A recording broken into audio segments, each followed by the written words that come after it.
Coucou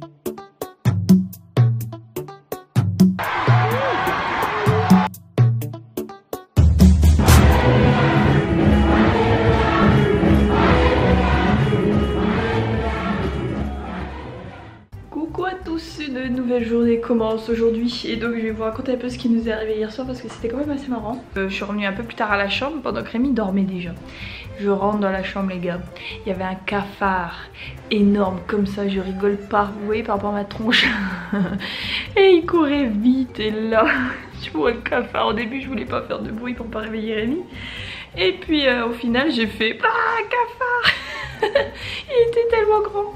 Et Rémi il se lève, il dit oh, qu'est-ce qui se passe? Il était fâché parce que je venais de le réveiller en criant. On a mis au moins 3/4 d'heure, j'ai l'impression, dans ma tête à tuer ce cafard, alors qu'en fait je suis sûre que c'était moi, mais ça me paraissait une éternité. Et en fait il s'était caché derrière nos sacs et tout, et moi j'étais là, imagine il rentre dans notre valise, il pond des œufs. Ah. Au final, après moult péripéties, on a réussi à le retrouver. Et Rémi avec sa chaussure, il a fait pas. Il était énorme. Enfin, bref, pourtant on est au dernier étage, on est dans un hôtel propre et tout, mais il y a quand même des cafards. Je crois que c'est inévitable dans les pays chauds et humides, ils vivent dans les canalisations, puis ils ressortent de temps en temps, ils font coucou je suis là. Toi tu fais qu'est-ce que tu fous là, t'es pas chez toi. Et voilà, et sinon aussi hier soir, en fait on allait sur des sites pour prier pour des gens parce qu'on est chrétiens, pour ceux qui suivent pas. Et Rémi vient de tirer la chasse d'eau, c'est vachement glamour. Et donc en fait on a prié pour des gens qui étaient aveugles. Et ben maintenant il prend sa douche, tout va bien. On a prié pour eux et puis on a vu quand même une amélioration. En tout cas il y avait une fille qui fermait les yeux, qui savait même pas les ouvrir. Elle avait même pas la force pour ouvrir comme moi je le fais là. Elle était comme ça pour essayer de nous montrer ses yeux. Et on a prié pour elle et à la fin elle savait les ouvrir tout seul. Et vu qu'on était dans le noir parce qu'on était un peu dans la brousse quand même, on avait mis la lumière pour vérifier si elle voyait mieux ou pas. Et on voyait que la lumière la gênait parce qu'elle tournait la tête comme ça en mode ça m'éblouit. Alors qu'au début elle voyait rien du tout, donc on était super contents. Et voilà, donc aujourd'hui autre journée, je sais pas encore ce qu'on va faire. S'il y a des trucs intéressants, je vous filme ça. Et Rémi vous fait un bisou depuis la salle de bain. On est le jour 3 et on fait une petite balade pour aller voir ce qu'il y a un peu autour de l'hôtel.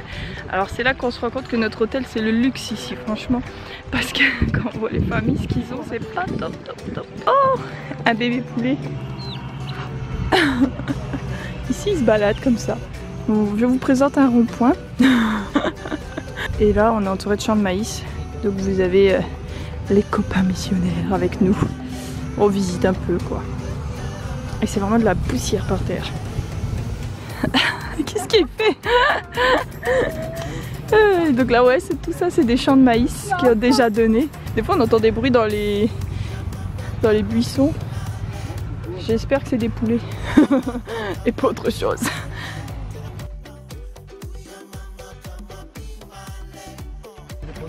Alors, punaise, ça c'est une église. Il y a toujours des poulets qui se baladent. C'est marrant. Coucou les poupoules, ils se cachent.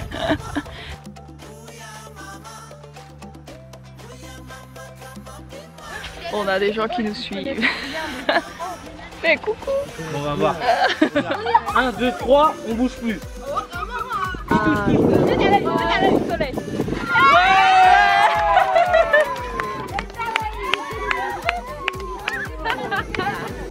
Parce que moi je suis parti dans des jeux. C'est plus compliqué. Pour moi c'est de la logique simple, mais pour eux c'est impossible. Bon bah on nous suit jusqu'à l'hôtel, c'est fini. Bah oui, je l'ai dit. Ils s'arrêtent jamais.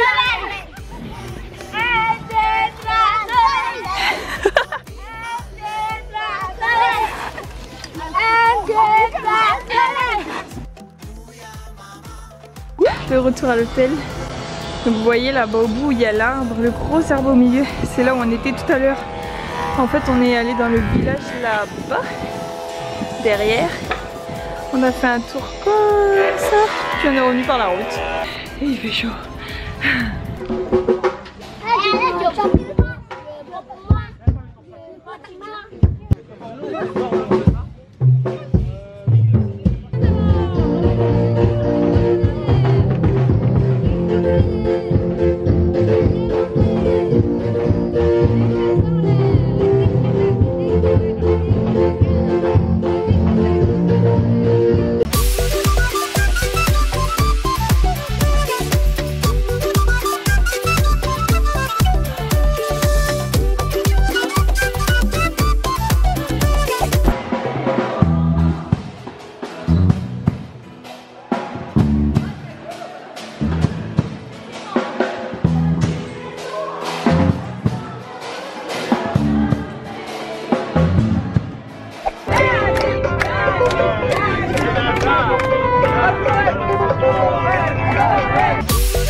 cacahuètes et c'est super bon. Et t'as de la cacahuète sur ton nez, Coco.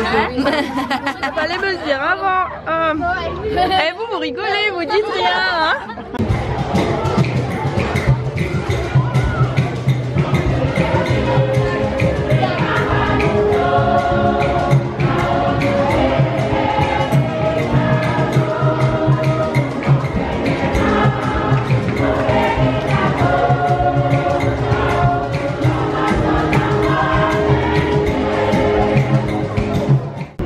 Coucou tout le monde, comme vous le voyez à ma tête brillante, j'ai très chaud. On est actuellement dans le bus en direction du premier jour pour le camp des enfants. Ça y est, enfin l'événement tant attendu est arrivé.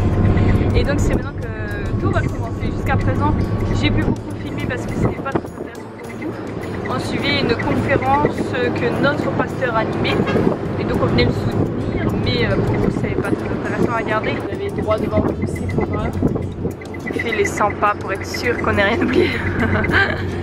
Bon ça va, on n'est pas très loin de l'hôtel, mais bon vu qu'on doit y aller en bus parce qu'on est nombreux, on est trop nombreux pour un minibus, trop nombreux pour une voiture, mais on est quand même pas assez nombreux pour remplir ce bus là.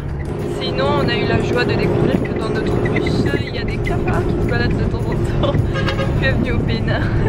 Apparemment c'est normal, c'est le pays des cafards et qu'il y en a partout, mais c'est vrai j'avoue. Là même là je suis assise, mais je suis pas sereine du tout. Et nous voici arrivés, la réunion d'organisation a commencé et la pluie est ratée. Je vous montre ça. Et voilà, vous ne m'aurez pas vu beaucoup parler le premier soir du camp parce que tout simplement les amis, c'était compliqué à gérer. On a eu 200 enfants surprises en plus, donc nous étions à 1200 enfants à gérer, à devoir répartir dans les chambres. Mais ne vous inquiétez pas, on se retrouve dans la prochaine vidéo où cette fois-ci vous aurez plus d'images, plus de détails. C'était seulement la soirée d'installation, donc je vous donne rendez-vous dans quelques jours pour la suite de la vidéo. Et je vous dis à bientôt pour de nouvelles aventures au Bénin.